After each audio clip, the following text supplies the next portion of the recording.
My name's Michael Anderson. I'm the co-director of the Create Centre with Robin Ewing, who is also co-director, and Thomas DeAngelis, who's joining us this evening, who made all this possible. Thank you, as always, Thomas, for being spectacular at making these things possible. I want to, before I do anything else, acknowledge that we are on Aboriginal land, and I want to acknowledge that we are on Gadigal land, and we are on the land of the Eora Nation, a land that was never ceded. If you're on a land, if you'd like to acknowledge the First Peoples where you are, feel free to do so in the chat box, and we'll kind of get underway. So tonight we've got what I think is one of the most exciting areas of development in kind of arts education, and it sees the intersection of two areas which we don't see a lot said about actually in arts education, the space which is special education and technology, and how those two intersect. And we're going to a team certainly that have been leaders in the field for probably coming up on 2 decades now.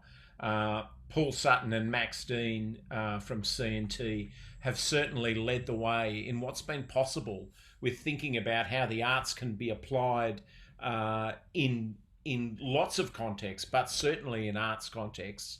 And Prospero, which they'll mention, I'm sure, tonight, is certainly, I think, one of the quantum leaps that we've seen in what's possible for our young people.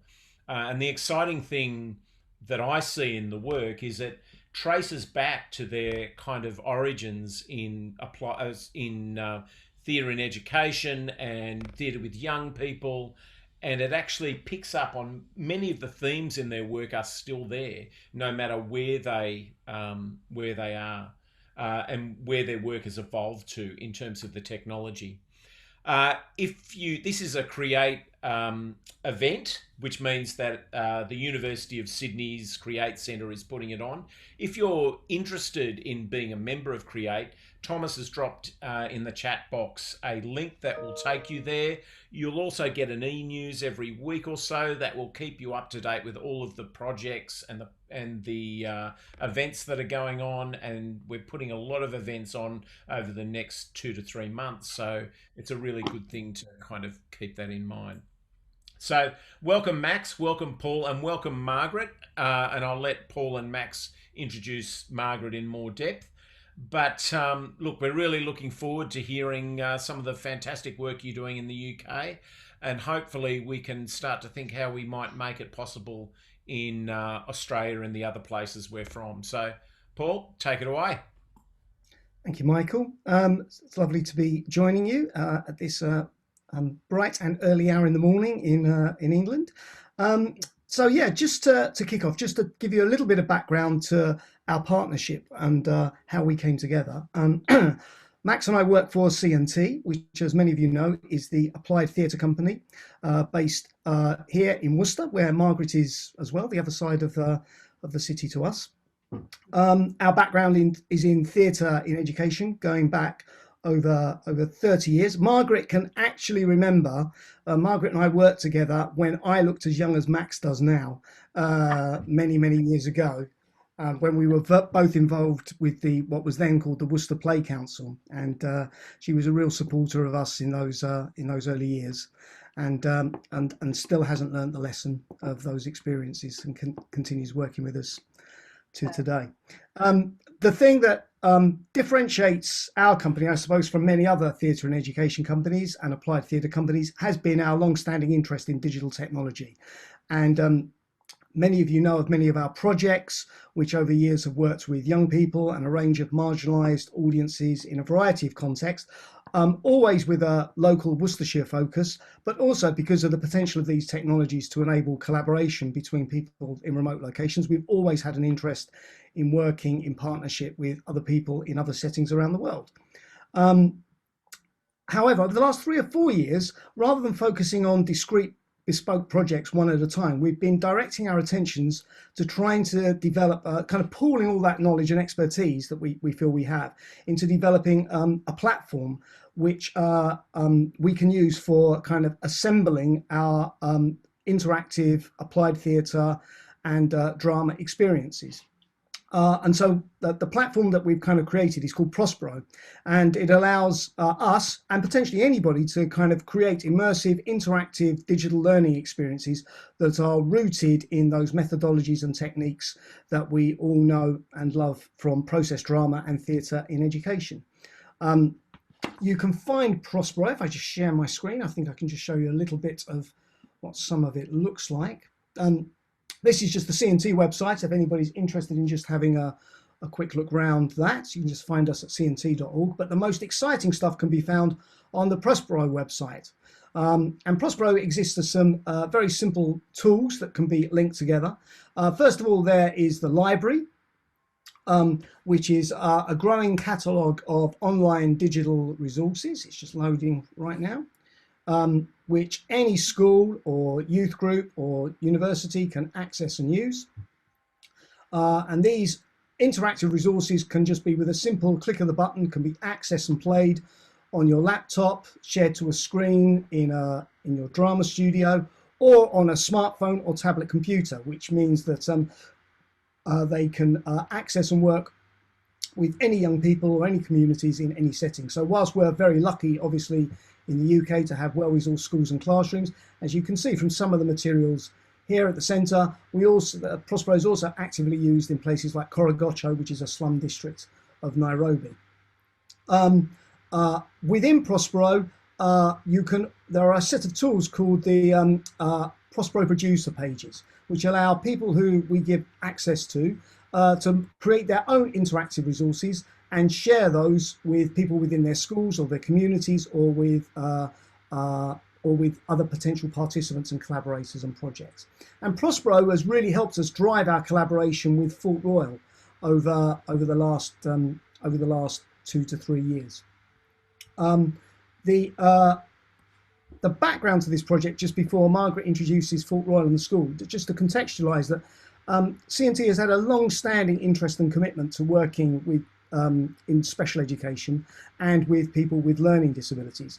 The original founding chair of our board of directors some 30 years ago was a disabled artist called Paddy Macefield, and if he left us with one thing, he left us with our commitment to work with people with a range of disabilities and to make them an integral part of everything we do. So it's been an important part of our work for a very, very long time. But this particular project has only recently evolved over the last 2 to 3 years through this great partnership that we've developed with Margaret and with Fort Royal. Margaret, do you want to introduce Fort Royal a little bit? Yeah, thank you very much. And hi, everybody. It's lovely to join you this morning. I have to say I'm absolutely passionate about the school that I work in. I've been there for 10 years. I only work part-time, but I'm the grants and funding manager.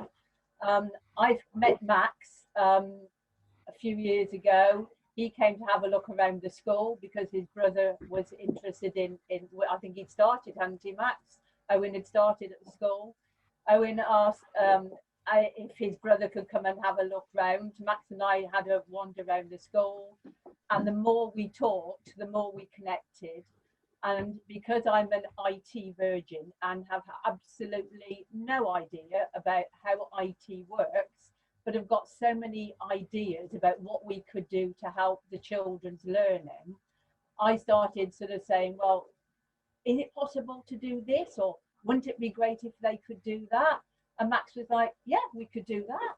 And I'm like, really? So we, Paul, C&T, Max and I put together a bid to the National Lottery here in England, and we got 205,000 over 3 years.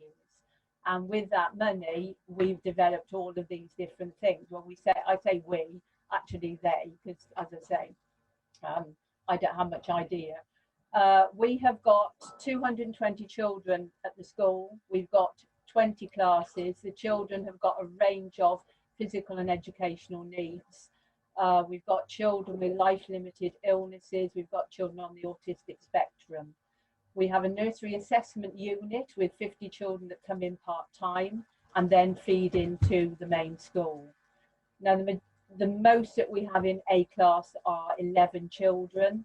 So we've got a very, very high ratio of staff to children. We've got one teacher and sometimes 3 or up to 4 teaching assistants per class. And the children are in the class by age, not ability. So you could have one class where you've got children, perhaps 2 or 3 in wheelchairs, non-verbal, they have to be tube fed, behavioural problems. So you've got a whole range of particular needs within one class, which again is very challenging for staff because you're trying to teach on all different levels. And that's why this project has been so successful in being able to offer a platform for all 3 of those learning needs to be identified and looked at. We have speech and language therapists, we have OTs, family support workers. And what we're trying to do is make sure that our children do the best that they individually can in a safe, caring, and certainly a happy learning environment. And honestly, if any of you want to, when and if we can travel, if anybody is coming to England, please come to Worcester and see us. We would be delighted.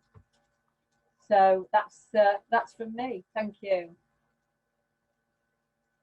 Wonderful. Thank you, Margaret. As she said, that this project came about thankfully through some investment from our National Lottery.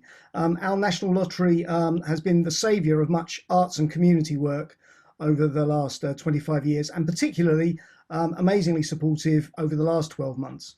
But about 2 or 3 years ago, C&T in Fort Royal started developing a bid to the National Lottery Community Fund for this programme of work that we've called Time to be Seen.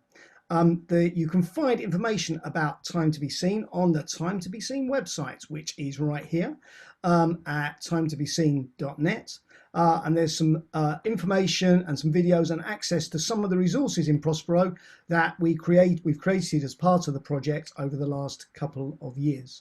Even though the resources have been created for use in Fort Royal, if you use the Play Our Resources button, you can access those and trial them for yourself if you're in the right circumstances to make use of those. So please feel free to have a look at those and explore them and see some of the work that we've been doing. The driver behind the project was that so many children and young people in special education find themselves pretty much isolated from the community and city that surrounds them. Because of the range of their learning disabilities or their physical disabilities, they find it very difficult to get outside of the confines of the school site and play an active part in the city and community that they are a part of. The Fort Royal does a fantastic job of managing some of that anyway, with an incredible fleet of minibuses. But we felt that technology and drama could be powerful ways of connecting young people to the wider community in lots of interesting and innovative ways. So the model for the project that we designed was that over the course of each academic year for 3 years, we would create 3 programs of work targeting particular themes or topics within the school curriculum, but that also dovetailed and connected with aspects of life in the local community. At the start of each one of those 3 projects, we would undertake an open space event with not only with teachers and staff members and students from the school, but also with local community groups, charities, voluntary sector groups, anybody within the local community who felt they had a relationship to the topic or theme and would want to collaborate with us on that particular project. Through that open space event, we would galvanise and kind of create a range of different partnerships and develop some ideas for taking things forward. And then C&T would take those as starting points for creating the resources in our Prospero platform that could then be made available to the school in the subsequent term. And the great advantage with Prospero, or one of the many great advantages of Prospero, is that, of course, that these projects aren't then just one-offs, they become sustainable resources that are ongoing and available to the school year after year, even after that particular intervention has concluded. So that was the template and the structure for how we developed the project. Of course, COVID-19 came along and somewhat derailed that as a plan, because obviously those levels of partnership and ways of engaging with the local community weren't as easy as we had planned them to be at the outset of the project. But of course, distance learning has really come into its own in the last 12 months, particularly in hard-hit Europe. And so Prospero's, we hope, has played a really valuable role in supporting home learning and distance learning for these students and pupils within Fort Royal after the last 12 months. And we've made some, I think, some great pragmatic choices and decisions. And like all good theatre, when you have constraints imposed upon you, sometimes you come up with even more productive ways of making creative things happen. So Max is just going to take us through a couple of examples of some of the work that we've done. Obviously, we're now just about to enter our third year of the project, so there's kind of too much to cover in this time here. But I think Max is going to take us through a few little things, and I'll do my best to show some images and maybe some videos as we go along. So a few examples of some of the practical projects that we've done. We started off, I'll start with one of the very first projects that we did to give some kind of idea of the progression of the level of sort of complexity in the projects that we've undertaken. One of the first projects that we did was based around a curriculum area where the children were exploring James and the Giant Peach, which is a Roald Dahl book that's, I'm not sure if everyone's familiar with it, but spoiler alert, a boy gets in a giant peach and is flown around the world and he ends up landing in New York. But they were using this area of the curriculum to explore the concept of like tall, being high up, and skyscrapers and things like that. So we had that community meeting, and we had the tallest buildings in Worcester are at a place called the Sky Lounge, which are these 12-story buildings overlooking the river in Worcester. And the person that ran those came to the meeting and actually invited us to go up and bring the whole, how many children did we take up there in the end? I think it was almost the entire sort of a key stage group in the end, wasn't it, Margaret? Yeah, that's 60, wasn't it? Yes, yes. And for many of the children, that was the first time they'd ever sort of been off the ground floor, as it were. And the sort of impact that that had on the children was something that quite surprised us, the level of interest around just being high up. And this concept of being high up and looking down on things was obviously really important when thinking about skyscrapers and traveling in general. So this gave us the idea of creating some 360 immersive experiences and VR experiences that were about being high up. So we told a kind of a digital storytelling version of James and the Giant Peach, where the story of it happened to a young person at Fort Royal School. So we used drone footage as well as using 360 immersive video and audio to create a VR headset experience of taking off from Fort Royal School, and then the child could choose through Prospero where to go on this journey around the world, and would end up being on top of the Empire State Building, different like places around the world, and experiencing, you know, firsthand the VR technology. Now, a little bit of this was just to experiment and see, will the headset, wearing a headset as part of a kind of a narrative experience that would then be the trigger for, you know, different kind of process drama exercises in a space. But it was as much to see, will this technology work with some of the students, and just as Margaret's described, the complex difficulties and needs that young children face. And it was absolutely fascinating how actually some of the children with the most severe behavioural difficulties due to over-sensory stimulation. There were a few children, one in particular sticks in my mind, where the teacher said she'd never seen him sit still for more than 5 seconds before, and he was sat quietly just watching a whole 2.5 minute fly through New York leading up to being in this place. So that really sort of gave us this sort of interesting insight how technology, in this sense, in immersive video and audio, could be a great kind of use for engaging with focus, which really sort of parallels a lot of use of other sensory ways of interacting in the school that have become really important over the past 2 years. One of the things, again, that was one of the primers for the project was a recognition at Fort Royal that due to medical advances, the level of severity in some of the disabilities faced by the children is increasing, broadly because more children are surviving situations and scenarios that they wouldn't have done even a decade, 5 years ago. And this is meaning that there is an increasing proportion of the students entering the school who only can sort of really interact on a sensory basis. So we were interested in how we could use sensory technology as a way of getting young people to go outside of the school and engage in the wider community as well.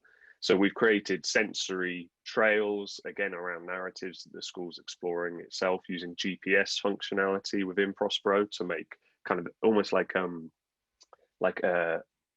treasure hunts, but they're kind of mixed with tell your own adventure type stories of kind of adventures that first start off exploring the school, then the grounds around the school, and then all the way to exploring a park that's just down from the school. But the idea again is that the young people have a kind of autonomous control over the narrative progression that happens through that process, but it gradually takes them further and further outside of the school gates. Again, people will be very familiar with, the process drama techniques that we're sort of adapting and changing to fit in with these technological constraints to enable this process. And then finally, just very quickly, one of the things that we're working on right now, again, in response to that increased sensory need of some of the children in the school, is a project using the hydrotherapy pool that the school has, where the school was recognizing that some of the students are at their most sort of sharp and engaged when they're in the hydrotherapy pool. Of course, this sort of makes it very difficult for them to engage in any other sort of curriculum activity because they're in the pool by themselves. And they always end up being a kind of a passive consumer of activity, sort of sensory activity that's done to them, rather than them sort of being a autonomous learner or having the control in this situation to make their own choices and own decisions. So we've just finished, we're actually demoing it later today to the staff to train them how to use it, a motion capture rig over the top of the hydrotherapy pool that's all powered through Prospero, that will just use swimming around the pool as a way of changing the flow of the narrative. So there are points where it goes, and it's using projection mapping in the space and 360 immersive audio. So the whole space is sort of set up like a sensory installation, but a child in the pool gets faced with him, would you like to go on a relaxing adventure or an exciting adventure? And if you swim to the left side of the pool, we go on a relaxing adventure. If you swim to the right side of the pool, then it's an exciting one. And there are numbers of branches such as that. So it goes, an exciting adventure. Shall we go whitewater rafting or surfing in Hawaii? And as you swim with that, and then that changes the projection mapping around the world to create a kind of feeling of surfing through a big tube of a wave, or with all of the sound effects around.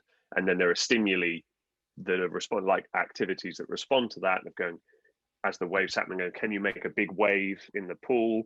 Oh, so this is just a photo of, this was actually at the point where we were testing the interface. You can see that blue skeleton is the thing that's seeing where I am in the pool. And as I move my arms around and move around the pool, it keeps pace of where I am.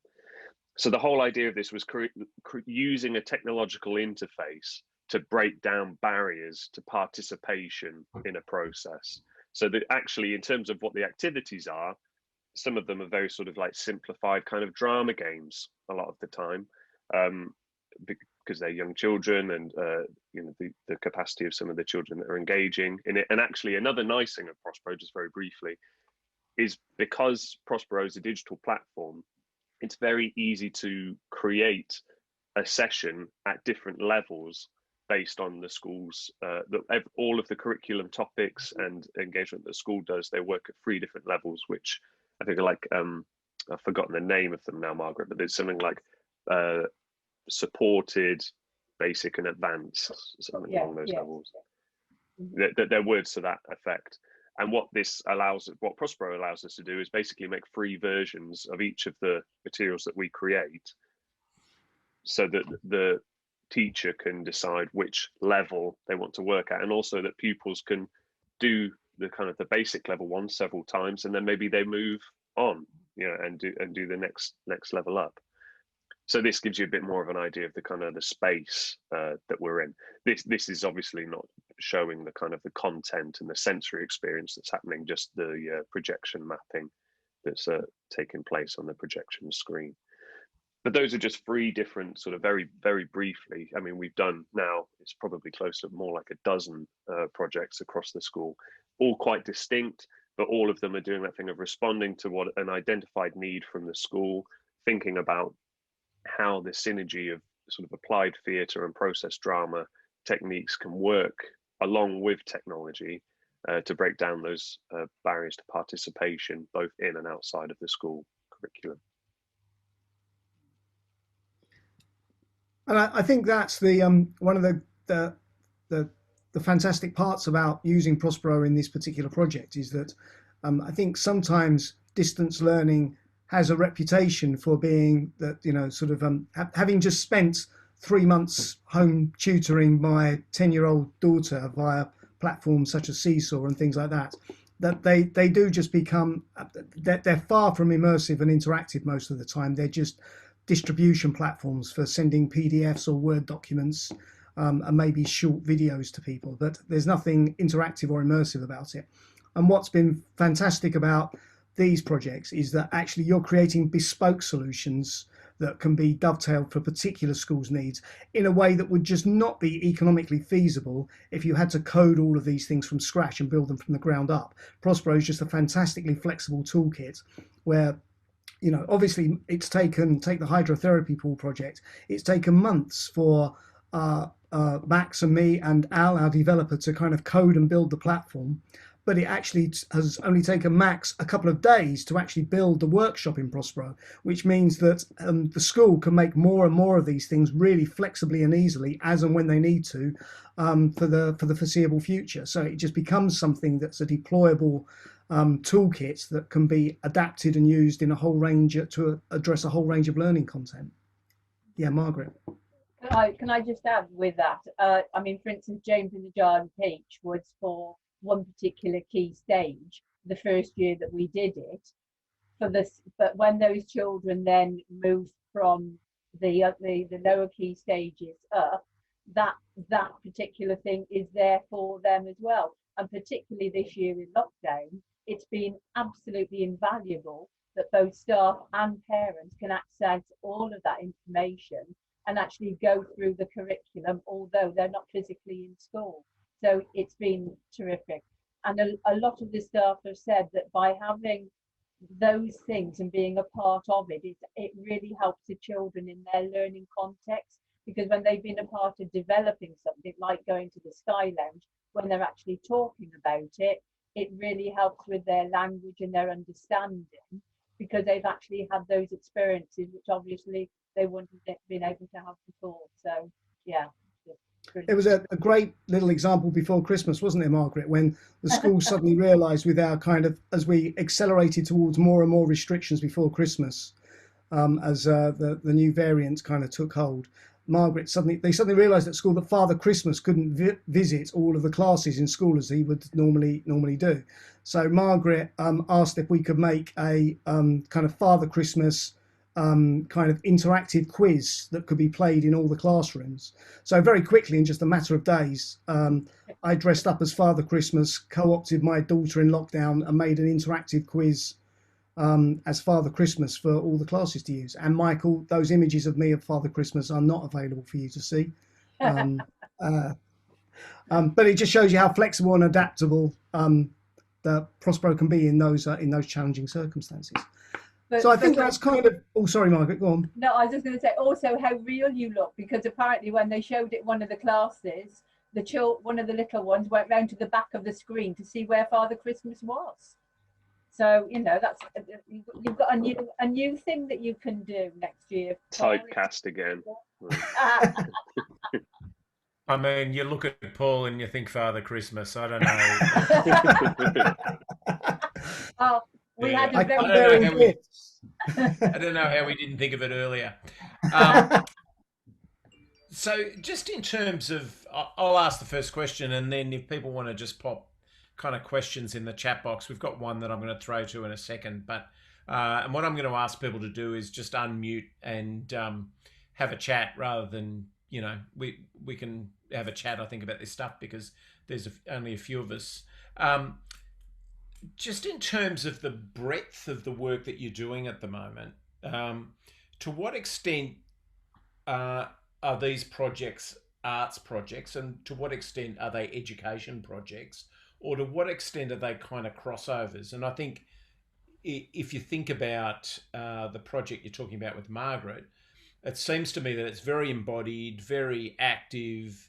So it has it's informed by drama processes, but you may not say it's a drama project. I'm not sure. I'm just interested to hear how you're thinking about these projects at the moment. If I could jump in with an example, Paul. I think in terms of the context of working in Fort Royal, it would probably be a matter for debate on a kind of a project by project basis that's happening within the school.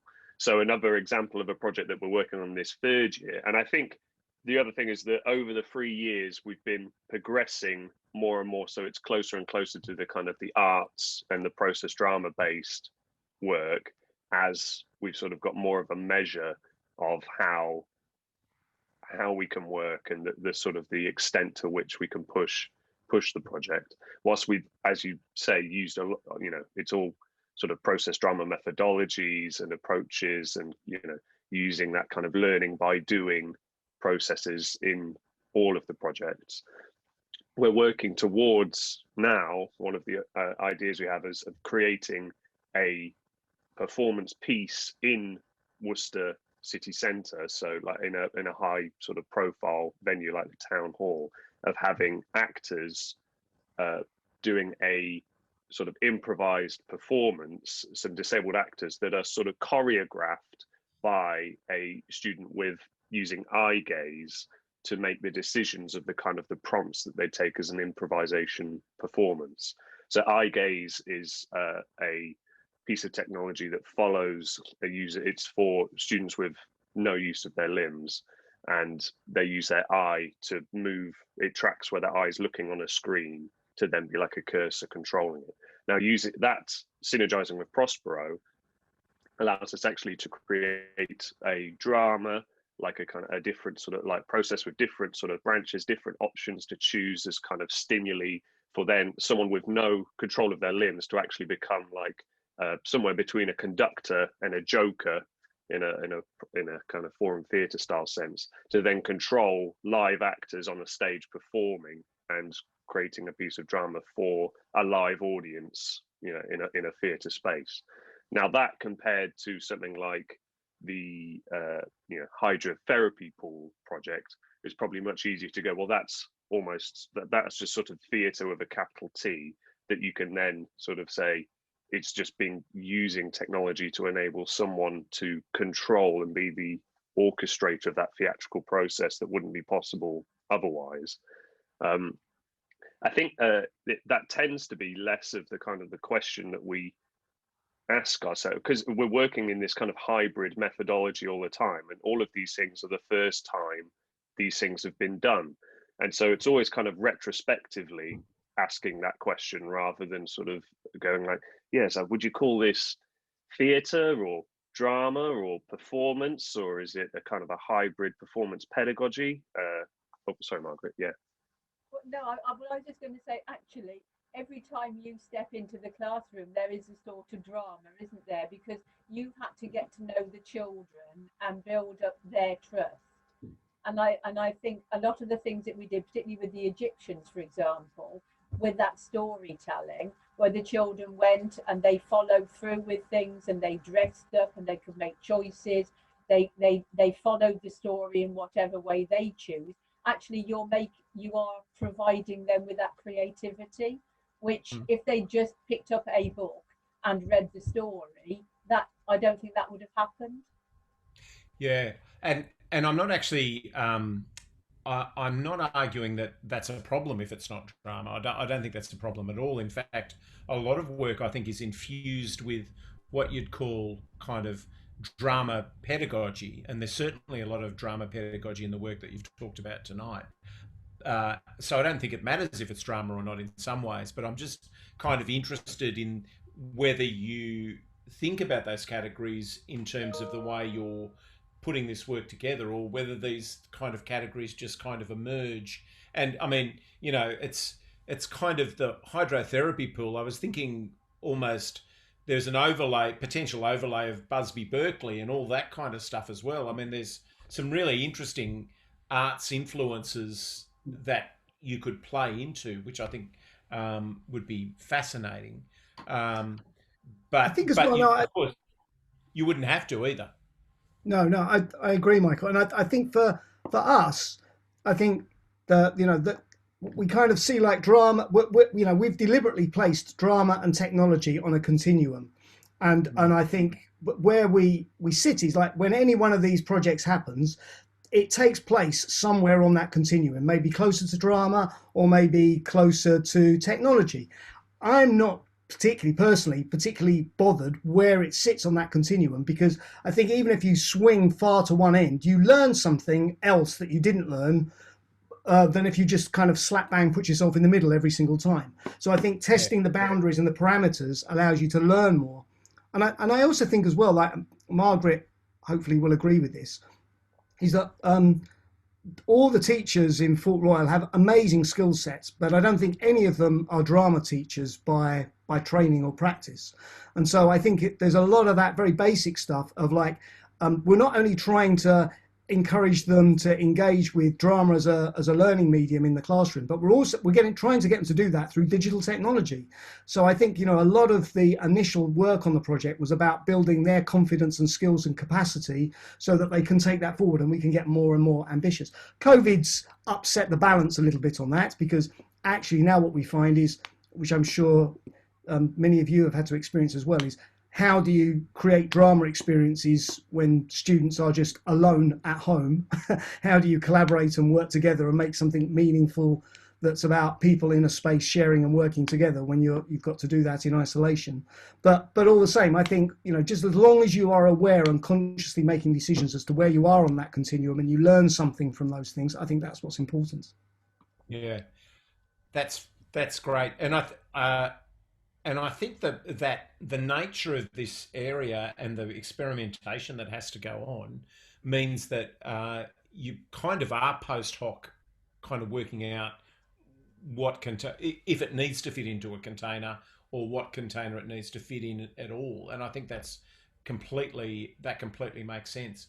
I might throw to Jess. Jess, do you want to unmute and ask your question? Hello, yes, it was a question from quite early on. You were talking about engaging with the community, and I work with schools, and I'm interested to find out how you went about that, how you approached the community, and what their reaction was, and what the engagement was like in that respect. Thank you. Shall I kick off on this, Max? Is that a few years ago in the UK, there's a theatre company in the UK called Improbable Theater, who are very kind. You might know them. I think they're probably visited your parts on many occasions. They're very famous for kind of improvisatory theatre work, and they create an annual series of events in the UK called Devoted and Disgruntled, which are open space events, which bring together about 600 theatre practitioners to debate the kind of state of theatre and performance arts. Max and I attended one of those events a few years ago and kind of went, this just this just looks like this format, this structure will be an amazing way of kind of organizing learning online. So we developed a whole platform component within Prospero that allows that integration of those kind of open space methodologies and techniques as part of that structure. So it was quite easy to kind of transpose that into the Fort Royal project. It felt like an appropriate way of doing consultation for that. Max and I worked with Phelan McDermott, who's the artistic director of Improbable, to sort of learn the methodology for how you facilitate open space events in that particular style. And there is a book which I was just trying to look for, but I couldn't hurriedly do it. But he learnt the method from a practice. There's actually, if you look on Facebook, there's loads of open space technology groups of facilitators who adopt this very particular methodology. I know open space gets bandied around as a term a lot of the time to cover a multitude of sins. I know Jonathan Neelands at Warwick has a whole range of open space events which actually bear no resemblance to the format that Improbable use. But in essence, it's a sort of a structure which allows anybody to pose questions and then to form breakout groups that allow people to interrogate the subjects that have been raised on the day about the particular theme, topic or idea that's been proposed as what's called the overarching invitation. So effectively, rather than imposing an agenda on a public meeting, people self-select the content and issues that they want to address and discuss, so that it becomes much more of a productive space for organising your meetings, because people are focused on what they want to talk about, not what you think they should be talking about. And it's a really flexible, adaptable system. And as Phelan McDermott described it to us, right, the reason he took to it and loved it was because essentially it's a form of improvisation. The whole thing, you start the day with just one question, but everything just cascades from that, and people bring what they have and what their expertise is to the table, and that's what structures the conversation. And it's very informal. Margaret laid on some amazing catering. One of the highlights of this project is the catering that Fort Royal throws our way for these events. People just drink coffee, stand around chatting, and the discussion just enables itself largely. If Max says a bit more, I'll find the link to the book and post that in the just chat. in terms of what you're saying, Jess, in terms of like how we organise them, I think the majority of the credit needs 100% to go to Margaret as well, in terms of the organisation of those open space events, because it's what we start from when trying to organise one of those is sort of each term, just to say we're having one of these open space events, is thinking about what's the theme, the topic, the area, what's the kind of the thrust that we're trying to look at this time. So the very first one was, skyscrapers and subways, and we were thinking about James and the Giant Peach. So it was like, so what are the organisations in Worcester that first jump to our mind that would be great to work with, and places that would be interesting to contact. And then it's just working on the expertise of, like, Margaret, as she was saying, has 10 years of, doing amazing work with Fort Royal School over, the course of a decade of building those relationships with these organisations. Both Paul and Margaret and myself have been, embedded in Worcester for a long time now. And then it's just, you put up open calls out to people. If you choose a subject, which is really the skill of open spaces in and of itself, if you find that first question and topic that people have a relationship to and an interest in, then they should feel like they're the experts coming to something that they have something to speak about. And then really it's the synergy of the things that happen in the room. So it's finding a theme that people are interested in the first place, and then hopefully you build it and they will come. And then, just absolutely having some good catering definitely means that people come back, come back the next time. But the attendance as well, was fantastic. I mean, we've been really blown away by the attendance, and we switched to doing an online version just during COVID, when everyone in the UK was in lockdown. So it was, everyone had to stay at home. And the attendance of that was fantastic, and we actually got international attendance. We had about 100 people coming, and people from all over the world talking about, the specifics of doing sensory education in learning disabled contexts, which was fantastic. And that would have been impossible to do, in Worcester in school, but was enabled So it's just finding the things that will capture people's imagination and ideas. And then if people feel invested in something, the people that came to those open space events, then they offered up their facilities and their, you know, what they had. So it was someone from the Sky Lounge came to the meeting and they went, bring all the kids up, I'll organize it, I'll get the, you know, day passes, I'll get the security sorted, we've got the lift, you have to come in groups of 10 so I can take a but then they feel part of something, and then that's when you've got the community engagement, and then you know, the battle's already won by that point. It's just one final thing, just in terms of drama. I think what one of the things about open space is that there are a number of conventions and rules that you use to kind of frame the discussion on open space events, and one of them, perhaps the most significant one, is a rule which says the people who come are the right people. And the expectation behind this is that the people who are there, we don't need to look outside the room and complain the fact that your member of parliament can't do this or the government won't allow you to do it. That the people in the room have all the capacities you need to solve the problems that you're trying to address. Now, in some senses, you can cast that as mantle of the expert. You know, that's just about people kind of feeling that they have authority and an agency to solve some of these problems for themselves, and that we can act together to resolve these particular things. So even though it's not framed in that particular way, you can see how it positions people in terms of frame and role and gets people to think in those more kind of constructive kinds of ways. Yeah. That's brilliant. Thank you so much. Thank you. That's given me a lot to chew on, a lot to think about. Have a look at the book. It's really accessible. Yes, yeah. It's like an instruction manual. It does just take you through step by step how to do it. It's Right. Ali, we might throw to your question about teacher education. Thanks, Paul and Max, for your presentation. It was fantastic. I apologise in advance if members of my family walk around. It's dinner time here and we have open space living. So, yeah, I'm hoping everyone will be relatively dressed, but I can't make promises. We've got, guest appearance by, you know, the village idiot.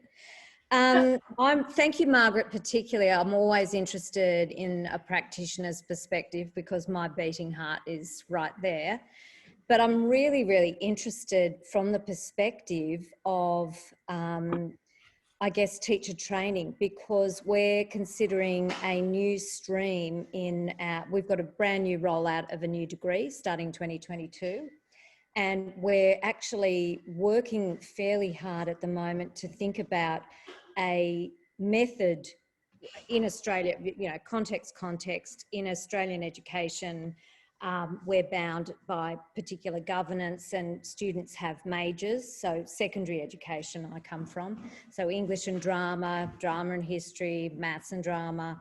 And we're looking at developing special education as a discrete major. And I'm just I think that sort of a special education, drama and technology suite of units would be just, you know, not only fantastic pedagogically, but really quite groundbreaking to embed this fantastic practice in teacher education. So I know that's a very broad question, but I just, you know, doing some sort of on the back of an envelope noodling, would you think that would fly, Paul and Max and Margaret? I think so. Yeah, I'm sorry, I was on mute.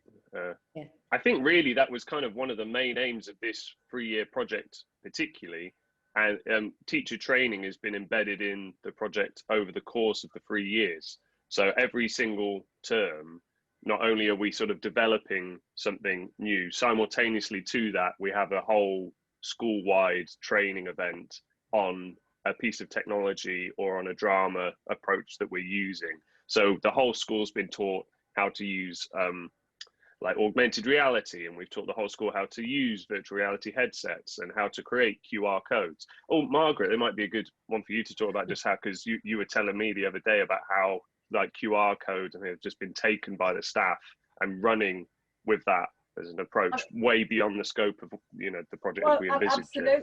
Yeah, I mean, absolutely. I mean, QR codes, none of us, apart from going and doing a bit of shopping and sort of finding out a little bit about it, no idea how useful that could be.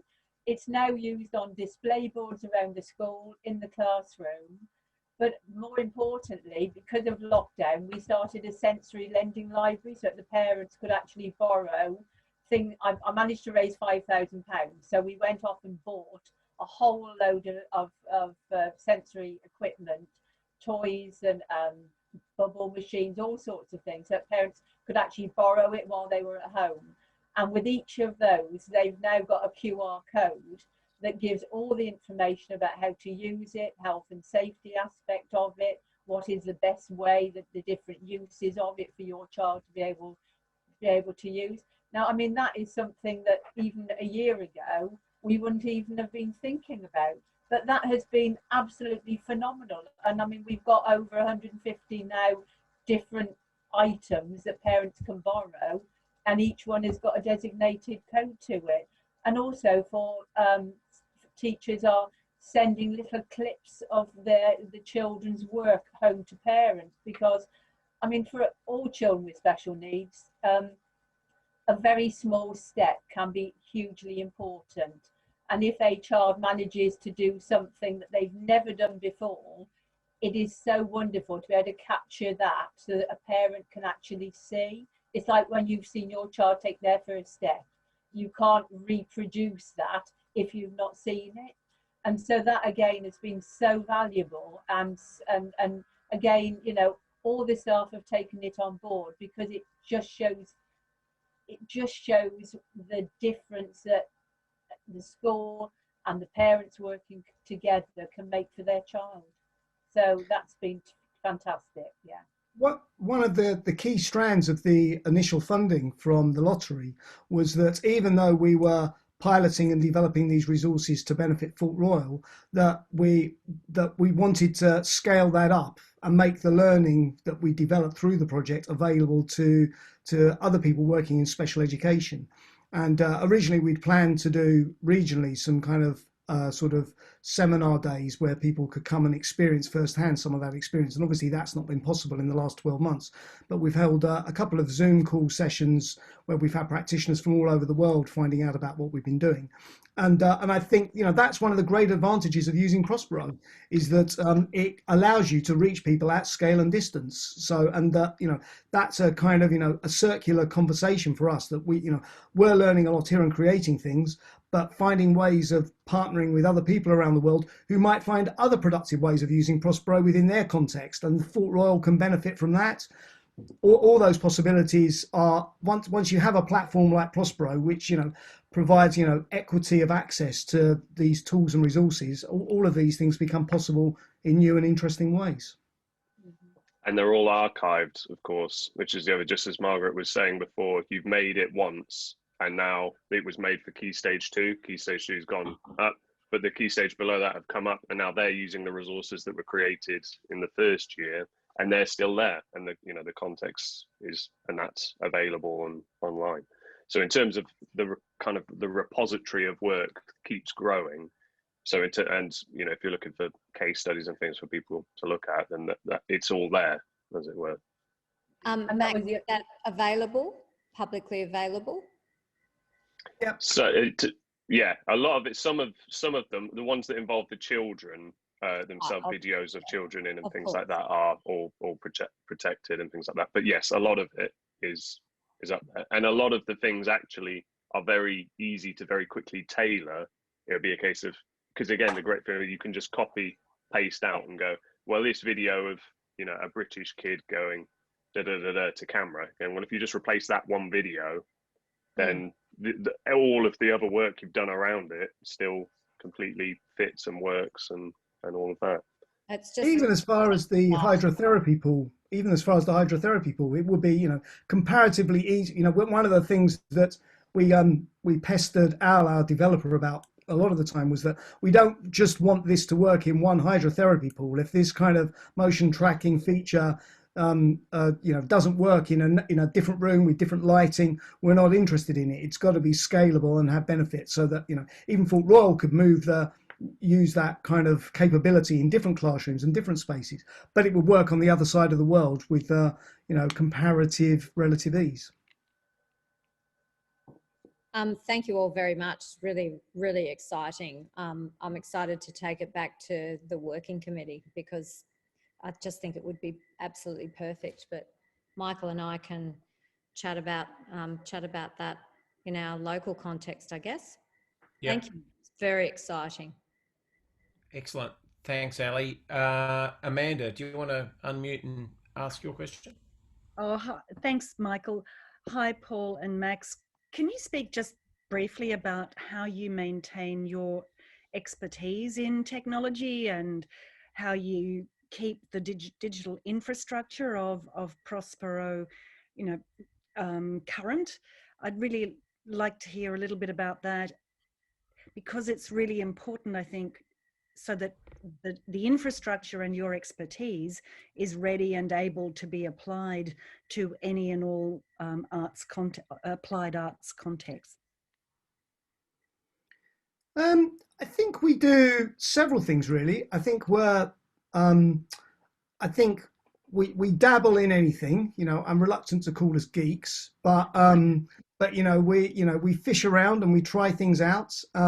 We have particular research interest. I'm sure Max can tell us a little bit about his PhD research around video games, which is a driver for lots of the ways around story and interaction that we're thinking about with Prospero.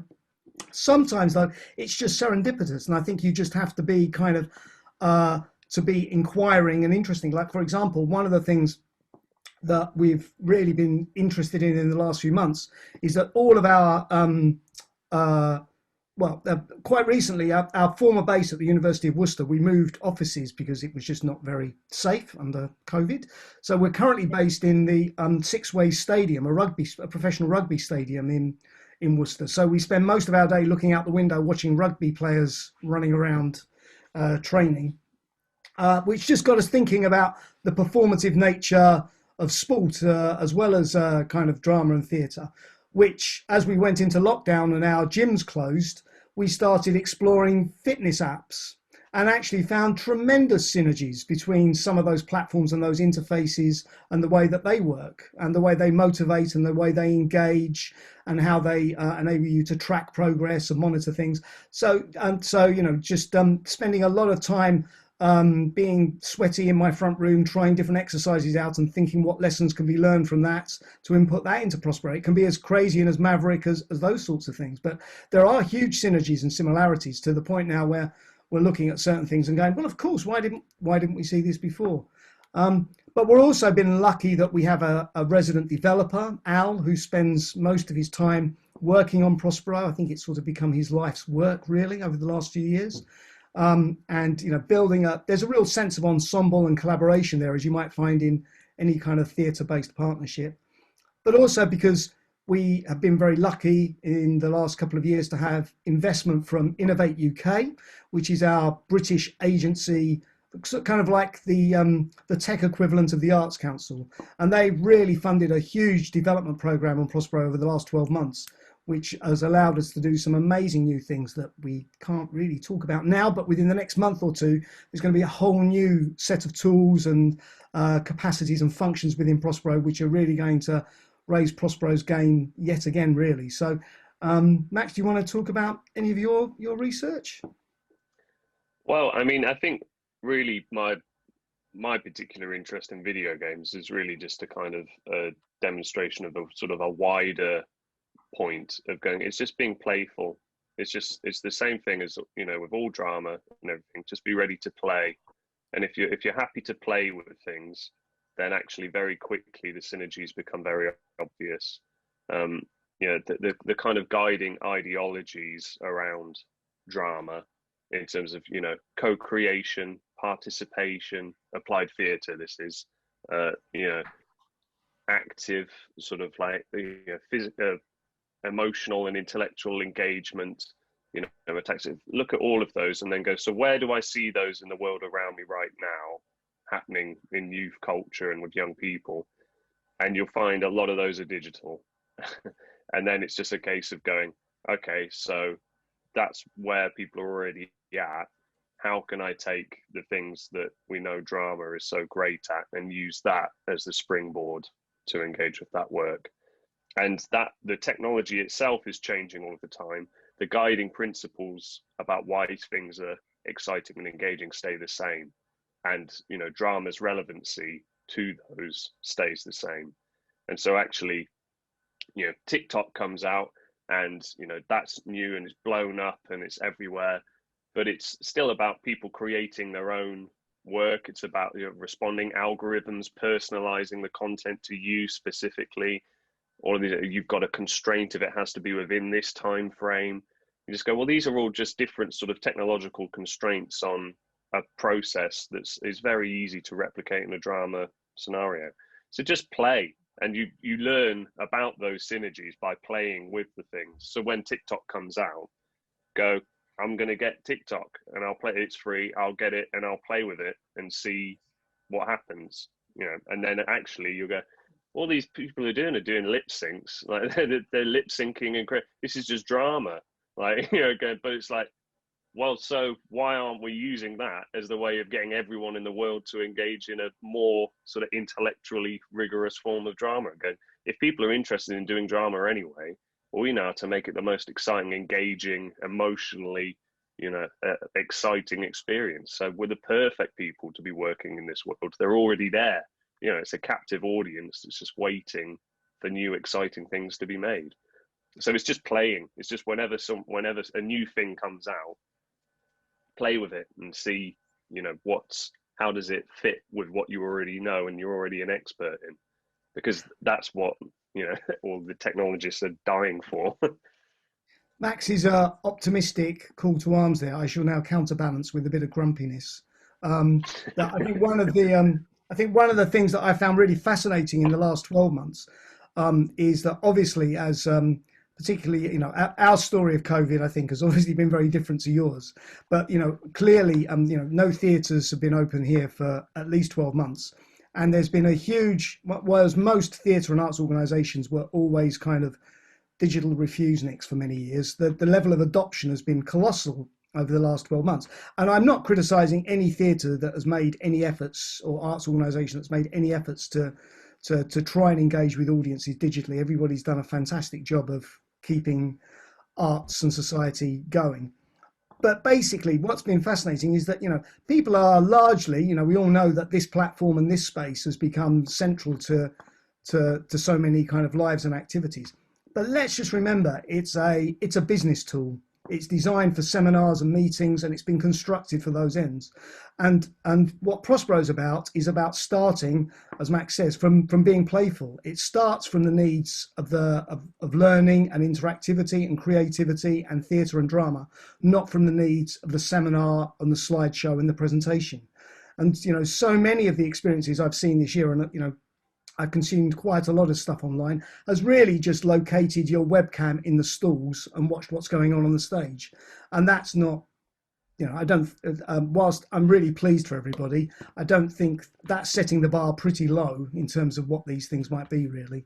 So I think it's been engaging to kind of, as Max says, to just keep an open mind about other things and other ways of working, not start from the obvious tools that are given you by human resources, and kind of work from what you know as an artist, not from what your kind of institutional licensing agreements allow you to do. Yeah, I think that's a fabulous kind of place to kind of end our discussion in a way, because the thing about Prospero is it's been working playfully for now. What is it, a decade? Is Prospero been around for a decade? It feels that long, but it's probably only about 5 or 6 years, maybe a little bit longer. Yeah.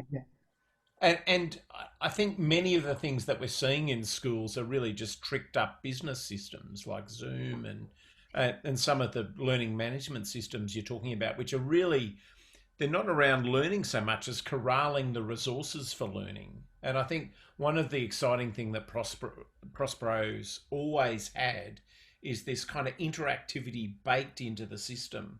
It's not like we have to overlay it. It's always there. And of course, that comes from a position of having a deep understanding of drama and process drama methodologies. And I think that's been that's probably explained much of the take up as people are kind of searching for pedagogical responses to pandemic rather than just kind of learning management systems. So I'm not And what surprised can I there's just been, yeah. can I chip in one other thing? And of course, the other thing that's absolutely vital is the fact that when you bring it to life in Margaret's school, in Margaret's classrooms, you learn far more in 5 minutes there than you do staring at a screen. When the James and the Giant Peach workshop first ran, and we were using 3 or 4 screens simultaneously around a space, and seeing children animated and moving and actually managing the learning and the technology for themselves, the teachers and Max and I were largely redundant in that moment.